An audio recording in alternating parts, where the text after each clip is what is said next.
Hello friends, welcome to my channel Manvi Bhagat. कैसे हैं आप सब? तो मैं अपने इस चैनल पे स्टडी व्लॉग शेयर करती हूँ और कुछ मोटिवेशन व्लॉग भी। तो आज मैं फिर से स्टडी व्लॉग शेयर कर रही हूँ आप सबके बीच। तो जो भी बीपीएससी ट्री 4.0 के लिए प्रिपरेशन कर रहे हैं उनको अगर ये वीडियो अच्छा लगे, मेरा ब्लॉग अच्छा लगे तो लाइक शेयर एंड सब्सक्राइब करिए। तो सबसे पहले मैं ये बताना चाहूँगी कि हाउसवाइफ के लिए बहुत मुश्किल सा हो जाता है अगर बच्चे छोटे हो तो पढ़ाई करना, लेकिन फिर भी अगर हम चाहें तो वो मतलब कि अपनी मोटिव लेके चले कि हमसे आज ये काम हमको इतने टाइम में कर लेना है। भले ही टाइम थोड़ा ज़्यादा लग जाए लेकिन आप देखिएगा कि वो पूरी हो जाती है। आप कुछ सोच के अगर चलते हैं और अगर वो पूरी हो जाती है तो आपको बहुत ही खुशी मिलती है। और मेरे साथ भी ऐसा ही हो रहा है। जैसा कि मैंने कल के व्लॉग में बताया था कि मैंने 30 डेज चैलेंज लिया है साइंस के पोर्शन को कंप्लीट करने का। मतलब कि मैं टीजीटी साइंस के लिए प्रिपरेशन कर रही हूँ। मेरा मैथ एंड साइंस है 6 to 8 में। मैं मैथ एंड साइंस के लिए भी एलिजिबल हूँ, लेकिन मेरा पूरा फोकस है 9 to 10 के लिए। तो इसके लिए मैंने साइंस का 30 डेज चैलेंज लिया है जिसमें कि मैं रिवीजन करूँगी। तो आज मेरा रिवीजन का दूसरा दिन है। और जो है मैंने आज का दिन भी अपने वो कहते हैं ना, लक्ष्य को हासिल कर लिया कि मैंने जितना कुछ सोचा था कि आज पढ़ लूँगी जिस चैप्टर को भी, तो मैंने उस चैप्टर को कंप्लीट किया है। तो आज भी मेरी सुबह 5 बजे ही हुई। उसके बाद 5 बजे जगने के बाद फ्रेश होने के बाद मैं सीधे बैठ गई पढ़ने के लिए। तो और 1 घंटे में मैंने केमिस्ट्री के एक चैप्टर में 2 से 3 क्लास रहते हैं, कभी 4 क्लास कभी 5 क्लास। तो आज का मैंने चैप्टर देखा और केमिस्ट्री में मैंने जो आज कि चैप्टर मैं देखी हूँ तो वो था लॉज ऑफ केमिकल कॉम्बिनेशन। ये 2 चैप्टर में था। कि एक क्लास को कि एक टॉपिक को 2 से 3 क्लास में, कभी 4 क्लास में कराया जाता है। तो ये लॉज ऑफ केमिकल कॉम्बिनेशन जो है ये 2 क्लास में था। तो आज हम जो है 2 क्लास का था तो वो हम कर लिए। उसके बाद जो है फिर बच्चे सबके स्कूल जाने का टाइम रहता है तो वही फिर से लंच बनाना, उसे रेडी करना और उसे स्कूल के लिए तैयारी करके उनको स्कूल भेजना। फिर वही डेली का रूटीन, खुद नहाना, मम्मी के लिए नाश्ता देना, उसके बाद खुद नाश्ता करना, फिर जो है फिर से पढ़ाई में जुड़ जाना। तो हम हाउसवाइफ का रूटीन मान के चलिए कि डेली यहीं घूमते रहता है कि कुछ नया नहीं होता है कि आपका डेली रूटीन होता है कि हाँ कुछ नया में यही रहता है कि हम कुछ नया पढ़ ले तो वो हमारे लिए नया हो जाता है। लेकिन रूटीन जो कहिएगा तो डेली का रूटीन वही रहता है कि वही सुबह जगना, पढ़ाई करना, उसके बाद जो है घर के कामों को करना, उसके बाद बच्चे को जगाना और उसे तैयार करना, उसका लंच तैयार करना। यही सब डेली का रूटीन हम हाउसवाइफ का तो यही रहता है। तो इस रोज़मर्रा की ज़िंदगी में हमारा ये रूटीन तो है ही, लेकिन इसके अलावा अगर हम कुछ नया करना चाहते हैं तो अगर हो पाता है हमसे तो वो बहुत ही अच्छी बात हो जाती है।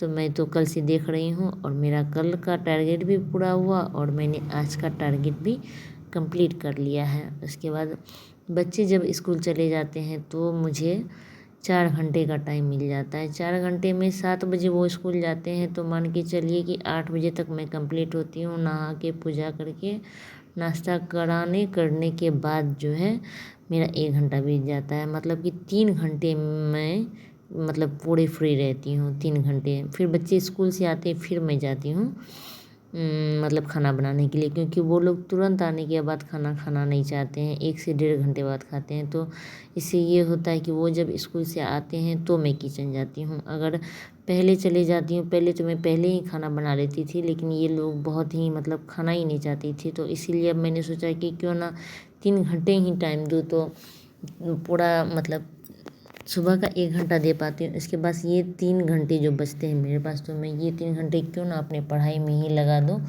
तो इनके स्कूल जाने के बाद जो है मेरा ये पूरा रूटीन रहता है कि इस 3 घंटे को मैं यूज कर पाऊँ।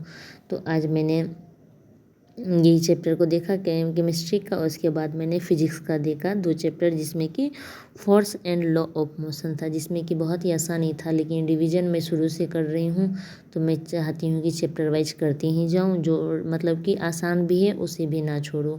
तो आज मैंने force and law of motion, जिसमें कि न्यूटन का तीनों लॉ के बारे में बताया गया, वो मैंने किया।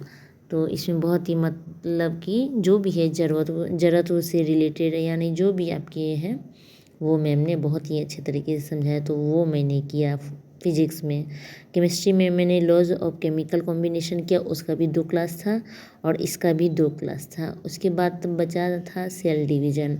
कल मैंने सेल के चैप्टर को किया था जो कि 5 से 6 क्लास में था, लेकिन जो है मैंने पहले भी उसको किया हुआ था तो उसमें मुझे इतना टाइम नहीं लगा। और आज भी जो है आज भी क्लास था सेल डिवीज़न।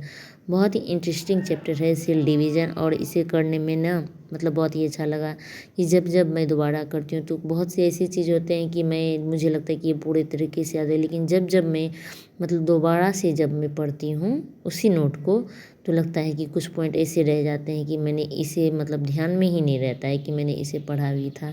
तो ये हमारे रिवीजन का सबसे अच्छी बात हो जाती है रिवीजन की, कि आपके जो है जो भी मतलब कि आप भूल चुके होते हैं और रिवीजन के टाइम में आपको याद हो जाते हैं कि ये बातें आपको याद नहीं थी। तो मैंने सेल डिवीज़न के चैप्टर को आज देखा, और सेल डिवीज़न में तीन नहीं 2 ही चैप्टर थे सेल डिवीज़न का।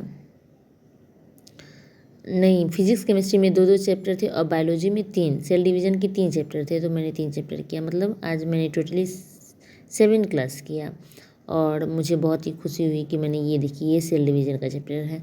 तो इसमें मियोसिस माइटोसिस इसमें जितने भी होता है, सेल डिवीज़न किस तरह से होता है, कितने फेज में होता है, इसे बहुत ही अच्छे तरीके से मैम ने बताया और मैंने किया।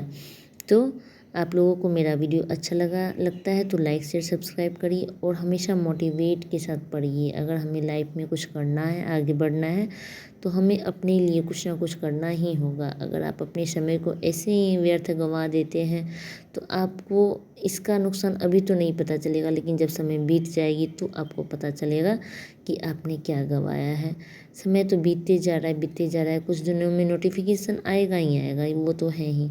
इसीलिए जो भी हो तो आप अपने पढ़ाई पे फोकस करिए, थोड़ा भी मन जितना भी लगे आप दीजिए, डेली रूटीन का हिस्सा बनाइए अपने पढ़ाई को, और आप देखिए जब डेली रूटीन का आपका हिस्सा रहेगा तो आपको अच्छा लगेगा। Thank you very much for watching.